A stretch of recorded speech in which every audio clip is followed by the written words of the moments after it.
Hello guys and welcome back to my channel. My name is Jenny and I post every single week on Tuesday and Friday. So don't forget to hit the bell icon so that you can get notified every time I post. In today's video, I'm gonna show you how I groom my eyebrows at home. From the title of this video, you already know that I wax my eyebrows myself. The reason I do that because I used to get my eyebrows threaded through when I was in 11th or 12th standard, and that was my go-to method. But I am blessed with a lot of hair. My hair growth is really quick, so it was getting a lot of hassle to go to the salon every single month, multiple times a month really. So I decided to try something that was economical, but at the same time that would save me time and money, so that I could groom my eyebrows and not have to think about it every single week or every single month. So I did a lot of research and I started my eyebrow waxing when I was in my college first year. So that was the time I started experimenting. I bought a couple of things and I did my first try. And before I get into the video, let me just give you a quick disclaimer. If you're not comfortable with it, if you're not comfortable looking at gross hair growth or hair removal, then you can just skip to the part where I just show you what are the products that I use to do it and what are my recommendations if you are planning to do this yourself. So first of all, of course, you would need the wax. You can use a bead wax or you can use like a sensitive area wax. The bead wax is easier to use, easier to store, and easier to melt. And you would use your wax applicator, which can be an ice cream stick for larger sections, and the coffee stirrer sticks for smaller section like your eyebrow. So here I am waxing the waxing beads in a wax heater. The link is in the description box. The consistency you need is a caramel-like consistency, and I'm applying the wax in smaller section. That is really the key. Do not rush this process. Try smaller section and look at your face as you go and see wherever you want to wax. Do not apply wax in a single go, otherwise you will end up messing this up, especially if you're doing it for the first time. And as you can see, I'm moving in sections, and every time I'm doing that, I'm able to take out multiple hair. It's really effective at picking out even the smallest of hair sections. So I've applied a larger chunk as well, just to show you how that would go if you just wanted to remove excess hair and nothing else. So this is how you would go about it, leaving a little bit of space. And I'll also show you how I do the bottom section. Bottom section has to be done in very small sections. So now that you've seen the ingredients that I use and the demo, how effective that is and how I go around it, let me just give you a quick recommendations. So the things that you can alter in this process is the type of wax that you use. So I've used a bead wax, so you can definitely use some other type of wax if you want, because all you have to do is to melt that wax into the wax heater and then apply it. But for the purposes of your face, if you're planning to use the same waxing procedure for your upper lip, for your forehead, or for your sideburn, I would suggest the sensitive wax, the wax that is meant for sensitive skin only, because that would be a much more comfortable and a more painless experience. It's not completely pain-free, but the amount of wax that the type of wax you use and the way that you wax it can really minimize the pain level.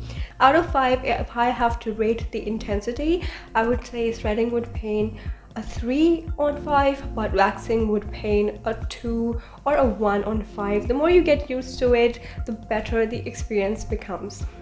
So you can use any brand of wax. You can use rica, you can use the rica Brazilian wax. That is something I usually would use, but since that was out of stock, so I decided to buy the bead wax, and that was a similar type of experience. It's easier to store because it does not take that huge of a space. In rica you have to buy that big box of 900 rupees and you have to store it, and then you have to take that out, melt it into your wax heater. So it's a lot of process there. But with the bead wax, be it Rica, be it Biosoft, or whatever brand you prefer, or Jeva for that matter, if you use a bead wax, it's easier to store, it's easier to melt as well. It melts really quickly as compared to your traditional tin waxes. So I would recommend a bead wax if you're trying to get into this procedure. Second thing I would highly recommend is buying the ice cream sticks from Amazon. So if you're planning to use the wax on your face, get the ice cream sticks, the big size and the small size. And if you're planning to do your eyebrows, get the coffee stirring sticks. That is very appropriate for waxing around the area, and they're very economical as well. You'll get a pack of 100 or 200 in just 200 or 300 rupees, and that will last you for a really long time. Another thing to keep in mind is the waxing temperature. As I told in the video, it should be a caramel consistency. It should pour easily, and it should not be that stringy that you're not able to spread it around. And always patch test before you plan to do a larger section, so that you are sure that this is not giving you any side effects or you're not getting any allergies. Another thing is waxing bumps. They are pretty normal. If you wax, you will get waxing bumps depending on your skin type. I do get them, but there are ways to eradicate them, or there are ways to calm them down. Way is using something like the Clear Midnight Cream. Now this is a very calming cream. It calms your skin down really quickly. It calms the redness and irritation, so you can use something like this. Or if you don't want to be fancy, you can just use a simple aloe vera gel. And well, like every other waxing video, just exfoliate your face really well before you plan on waxing. So exfoliate a week before. If you're someone like me who uses a lot of AHAs in your routine, then you don't have to worry about much exfoliation. But if you prefer a physical scrub, which I will not recommend, but if you are gentle enough, you can just scrub your face a day or two before you actually plan to wax, so that your skin is free from any impurities, dirt and oil, and you have a fresh canvas to start with. Now if you're a beginner at this and it is the first time you ever want to try this experience, I would say eyebrow is a very delicate place, because you can really screw up the shape of your eyebrows. So the first thing you can do is use like a kohl pencil, like a kajal. Draw the outline of your eyebrows, the shape of your eyebrows that you want, and only apply the wax outside that line or that boundary or the shape that you've created, so that you're only removing the excess hair. That is how I started. I started with removing just the excess from the top and the bottom, and I was pretty happy and comfortable with that experience. And once I gained experience, once I knew how much wax to apply, how much area to cover at once, I was able to start shaping it as well. So take it slow, always go in smaller section.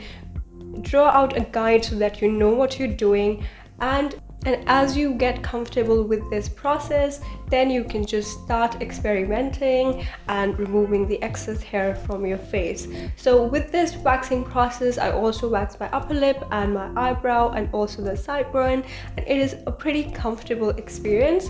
So do keep in mind, do not pull your skin too much, do not tug, always hold it really well when you're waxing it, and always follow post-waxing process. If your wax gets stuck on your face, apply a very thick layer of aloe vera, let it sit for 5 minutes, easily get rid of that excess wax.